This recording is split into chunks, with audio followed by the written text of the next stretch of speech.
The post office just called. They are nervous, you are nervous, and 10,000 bees are buzzing in your back seat. This is the moment beekeeping stops being a hobby on paper and starts being a living, breathing reality in your backyard. You've spent months researching and hundreds of dollars on equipment, but the truth is that 40% of beginner hives fail in their first month.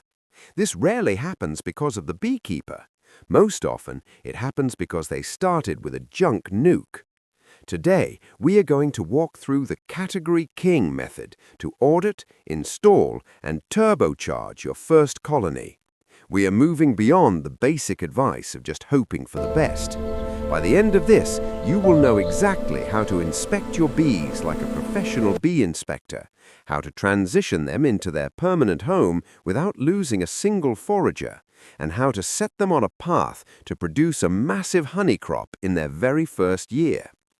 Before we even open the box, we have to talk about the trust bucket. I have spent years analyzing the standards used by the National Bee Unit, and I have seen exactly what separates a premium overwintered nuke from a cheap spring split that will leave you struggling all summer. Most beginners are too intimidated to question their supplier, but today we are turning this installation into a quality control mission. Whether you just picked them up or you are still waiting for that phone call, your first step is the 15-minute audit. A nucleus colony is more than just a box of bees. It is a functioning family unit. According to the National Bee Unit specifications, a healthy nuke must have at least 5 frames of drawn-out comb with no foundation visible. It should have a young, established queen who has been laying for long enough that you can see brood in all 3 stages. As you open that box for the first time, look for what I call the rice grain test. You do not necessarily need to find the queen herself, as hunting for her can lead to accidental injury.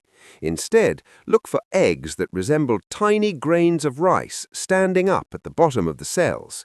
If those eggs are there, she was there within the last 3 days. Next, look for the larvae, which should be pearly white and C-shaped. And finally, look for the capped pupae with a consistent, solid pattern across the frames. A premium nuke should have at least 30% of its brood frames capped and ready to hatch. If you see old, dark comb that looks brittle or brood patterns that are spotty and disconnected, you might be looking at a low-quality split rather than an established colony. You have every right to ensure your bees are healthy and productive before they ever enter your apiary. Once you have verified the health of your bees, we move into the acclimation secret. One of the biggest mistakes a beginner can make is rushing the transfer the moment they get home. Remember that bees have an incredible built-in GPS.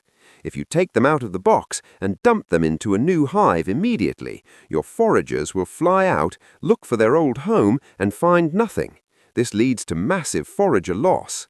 The rule of thumb is the 3-foot or 3-mile rule. If you need to move a hive, it must be less than 3 feet or more than 3 miles. To help them map their new location, place the closed nuke box exactly where the permanent hive will stand. Open the entrance and let them fly for at least 2 to 3 hours, or even a full day if the weather is cool.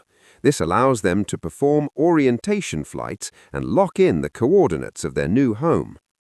When you are ready for the main event, the actual transfer, preparation is your best defense against stings and stress. Light your smoker and ensure it is producing a cool, thick white smoke. While some beekeepers debate the use of smoke, for a beginner, a few puffs at the entrance and under the lid is essential to calm the bees and interrupt their alarm pheromones. If the nights are still reaching into the 30s or 40s, you must be extremely careful not to break up the brood nest. Chilling the larvae is a death sentence for a young hive. In your 10-frame permanent hive body, you should already have 4 or 5 empty frames or frames with foundation waiting. Remove the center frames to create a gap exactly the size of your nuke. Now, using your J-hook hive tool, gently pry the frames from the nuke box. This is where order matters more than anything else. You must transfer the frames into the new hive in the exact same sequence they were in the nuke box. This maintains the thermal integrity of the brood nest and keeps the family structure intact. Start from one side and move them one by one. If you see the queen, great, but stay focused on the movement. As you slide the last frame in, push all the frames together in the center of the box. This prevents the bees from building messy burr comb in the gaps. Now, look inside the empty nuke box. You'll see several hundred bees and likely the queen still clinging to the walls. Don't just leave them there. Use the tap technique. Hold the box upside down over the open hive and give it one sharp, aggressive downward tap. This sudden jolt will drop the remaining bees, including the queen, directly onto the frames. If you're nervous about this, you can also set the empty box in front of the hive entrance and let them march in on their own, but the tap is the fastest way to get everyone home and under cover. With the bees inside, it's time for the fuel injection. Think of your new colony like a construction crew building a skyscraper. To build the wax comb they need to expand, they require a massive amount of energy. This is not the time for a small cup of sugar water. You need to provide them with 1-to-1 sugar syrup, which is 1 part sugar and 1 part water. I recommend giving them at least a gallon of feed immediately. As long as you see them building fresh white wax, you cannot overfeed them. This syrup is the literal fuel that turns a 5-frame nuke into a 10-frame powerhouse. To protect your investment, you must install an entrance reducer. Your nuke is currently small and vulnerable. Larger, established hives in the area, or even yellow jackets, will look at your new hive as an easy source of free honey.